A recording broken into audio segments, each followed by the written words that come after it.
Okay, I'm having some camera technical difficulties.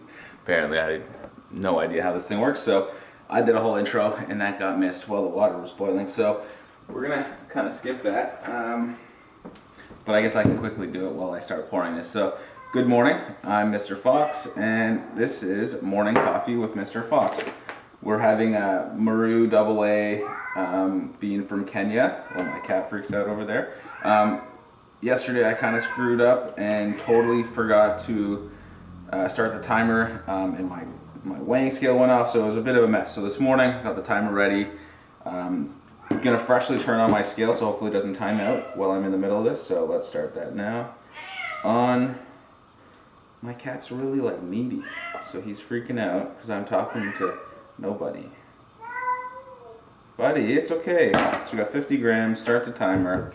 It says about 60, but I feel like it's a lot, so I just, as soon as they're soaked, I kind of stop, even though the recipe suggests 60. Maybe I should start doing that a little more consistent to get a more consistent cup. I'm not sure how much the bloom affects the entire thing, so you know what, maybe I'll start doing that. I'll do exactly 60 for a bloom going forward, like their suggestion. Boots, it's okay, buddy. All right, we're at 30 seconds. I'm gonna pour up to 130 grams, so a total of 130. Slowly pouring in concentric motion. The suggestion again is not to pour on the filter, and there we go. So I guess the idea, if you pour on the filter, the water kind of bypasses the beans. So when you pour on them and kind of do it slowly, they shouldn't really move around too much, so the water passes through them at the similar level. So it gets a little more consistent. Although it's really, like, if you look now, it's the coffee's, like, the beans kind of spread out this way, which I guess in the last step is why you swirl, so it kind of resettles a little bit, kind of flat, and gets a better extraction as the water drops through. So we're at a minute 20 now, so I'm going to pour the rest, get myself up to 250 grams.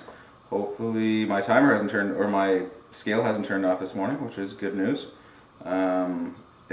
For the last 2 or 3 days it's turned off, so I've kind of winged the last little bit. So here we're gonna hopefully get something a little more consistent, and I think the idea for me is not so much that the method produces an exact thing. It's more of a long-term thing where if I can repeat the same process, you can change things purposefully to make it a little better. So this might actually, like I joked yesterday, you know, hopefully that coffee's not the most amazing coffee I've ever had, because I have no idea what I did to do that. I forgot to swirl. I'll do that quickly now, just lightly.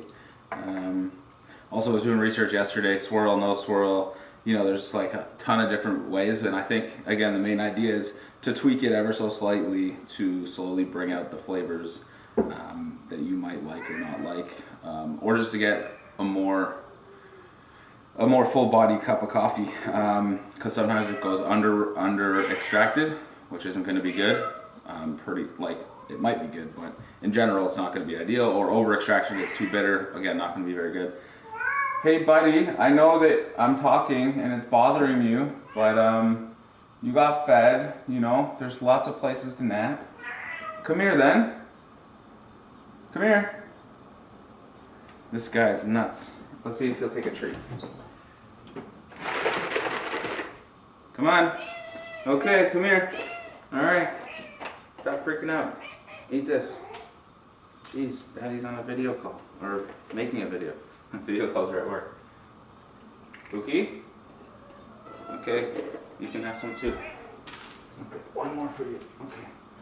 Okay. Man. Well, this is done brewing, so I'm gonna kind of manage this around, and I think I'll do something a little different this morning as well. So see you in a few minutes.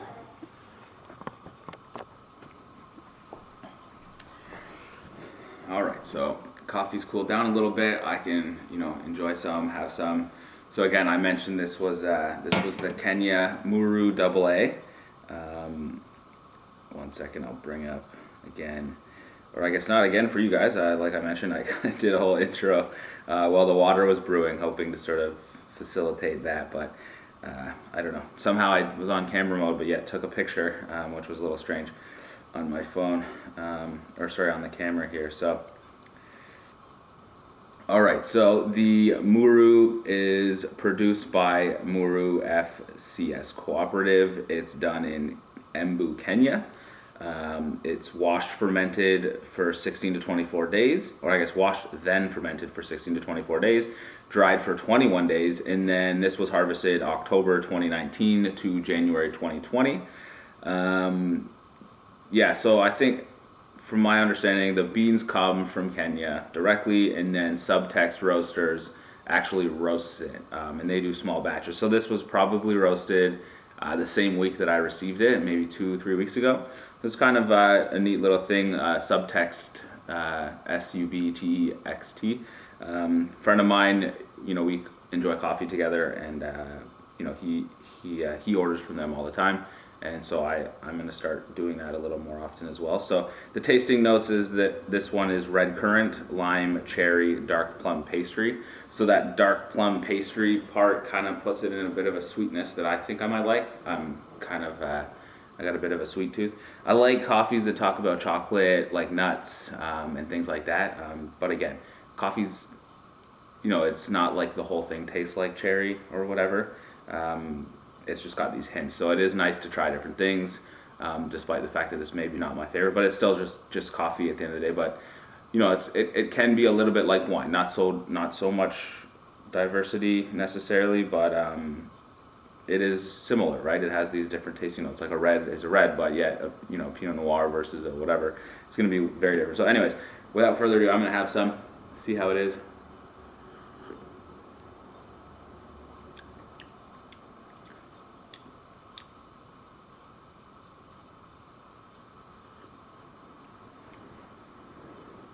Yeah, so there's a bit of, that lime comes through a little bit. It's like the astringent sort of, not as florally as some, so I'm glad that it's not so florally, and it's more the sweet notes like red currant, like cherry, like I said, dark plum pastry, so that's nice.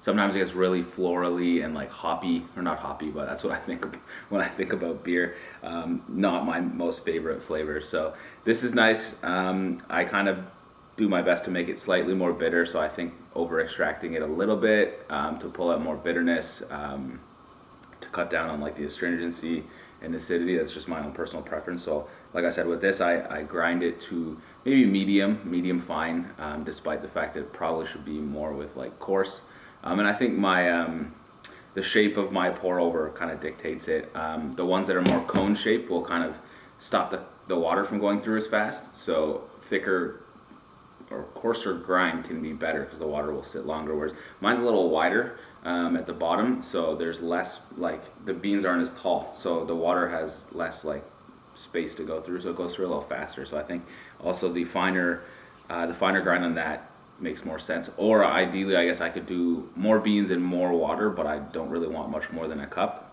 although I might try that. It's actually an interesting thought, just go bigger, but I prefer, 1 cup's probably enough. So maybe for my 1 cup, I should look to invest in a different pour over. But for now, it is what it is. I make do, and it seems to work. So, and like I mentioned before, it's consistency, trying to do roughly the same thing and then adjusting small aspects. So yeah, I was able to do roughly follow a process this morning, and then we can slowly tweak it over as it goes on. But anyways, good morning. Hopefully you're having a good coffee too, and that was Morning Coffee with Mr. Fox. So have a great day. Bye.